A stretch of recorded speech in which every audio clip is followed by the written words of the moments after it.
Einstein said, imagination is more important than knowledge, but knowledge empowers imagination.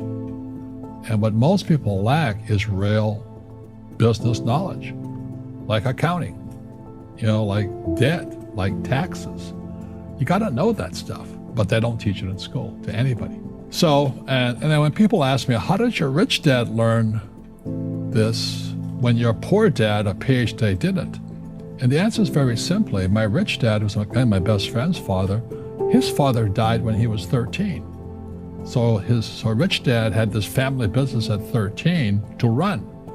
So he had to drop out of school, which was his blessing. There's blessings, and sometimes the blessing doesn't look like a blessing, but it turned out to be a blessing.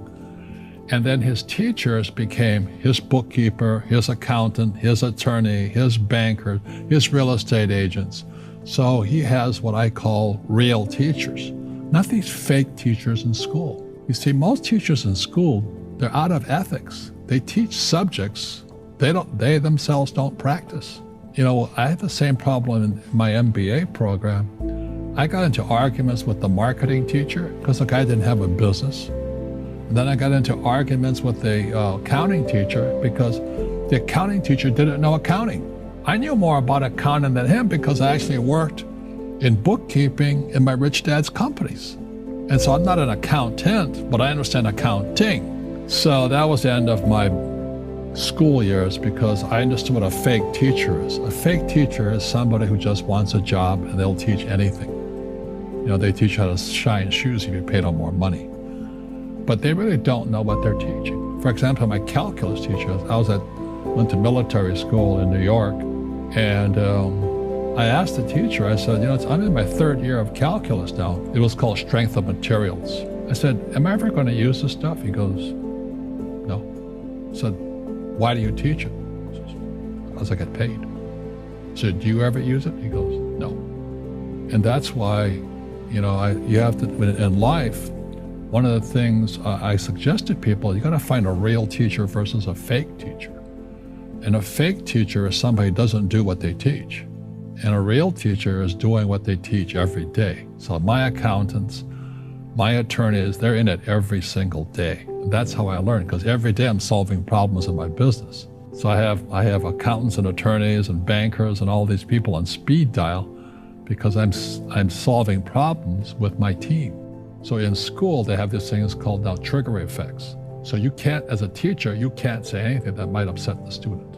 They don't want anything that might jar their point of view. So if I went into school, I'd be thrown out because I threaten them.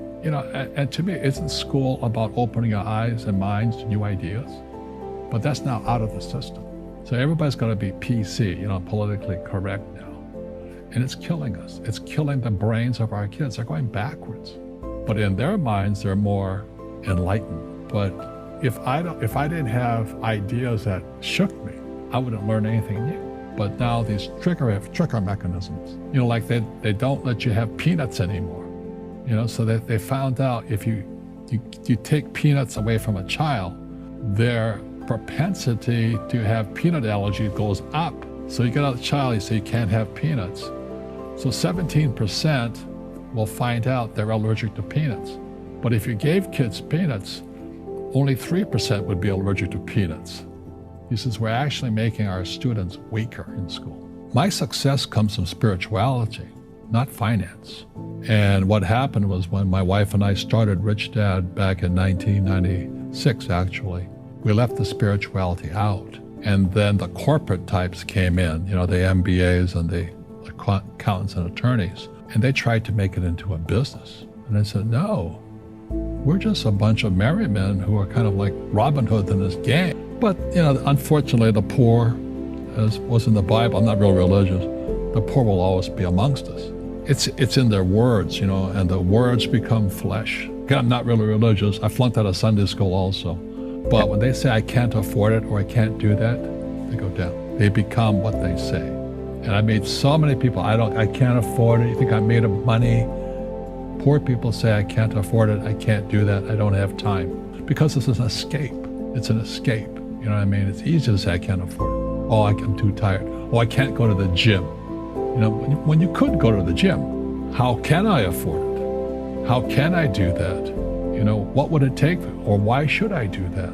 He says that a question opens the mind, a statement closes the mind. So when you say, I can't afford it, your mind shuts down and you become what you say. Like I struggle with weight all the time. I go on a vegan diet 3 times a year. It's one of the most miserable things in the whole world, but I had the discipline to do it for 21 days. And then I'm back to pigging out again, But the thing is that we become creatures of our own habits. And until we break the habit, we don't change. I have my retreats twice a year, 3 days. People come from all over the world, and we study together. People say, well, money is not that important to me. Then if money is not that important to you, money is not important to you. You know what I mean? I don't care about money. The money doesn't care about you. The word does become flesh. Or I'll never be rich. Or the favorite one is the rich are greedy. It's the poor that are greedy. If you think about it, because to be rich, you have to give something. I have to produce books and games, and I purchase real estate, I provide housing, provide jobs and all that. That's why I'm rich. But greedy people produce nothing.